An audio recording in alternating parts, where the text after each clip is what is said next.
if you look at the problem of climate change, we know that the main cause of climate change is the burning of fossil fuels, and the emissions that result from that. So the first principle is, let's not make this any worse. We've found ourselves in a hole. First principle is to stop digging. So we should have no increase in the extraction, transportation, export, or use of fossil fuels. And that means no new pipelines as an absolute certainty. It also means that the government should take action to prevent the development of natural gas exports from British Columbia, which are now being pushed ahead by the government there.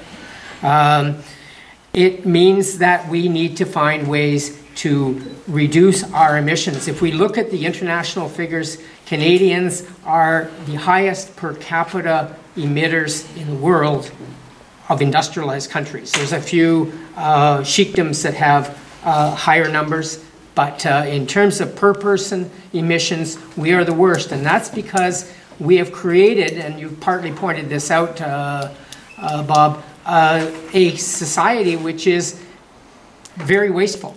Very wasteful in terms of how we get around in transportation, and transportation is a very big piece here. Transportation and the oil and gas sectors are the two largest sectors. They make up over half of all the emissions. And it's clear that those both have to come down, and come down quite dramatically if we are to reach the goal, even the one that Mr. Harper said, and I'm hoping that Mr. Trudeau will keep his promise and make that target even more stringent than this. So that's the direction I think we need to go. Obviously, there's going to be disruption that results from that. If we don't stop expanding fossil fuel extraction, then we're going to have to literally get everybody out of cars very fast. And that's going to be close to impossible. So if we don't move on one, we're going to have to get the reduction somewhere else, and that's not reasonable.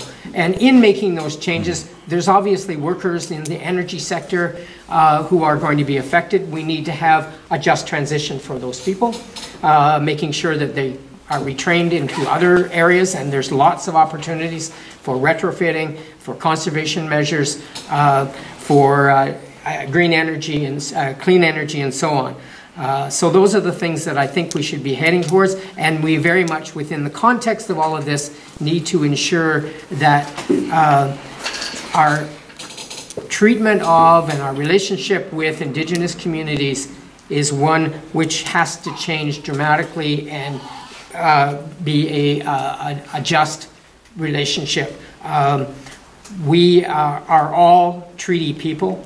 Everyone is signatory to the treaties that set out the relationship between the settlers and the Indigenous people, and we need to actually live up to those treaties.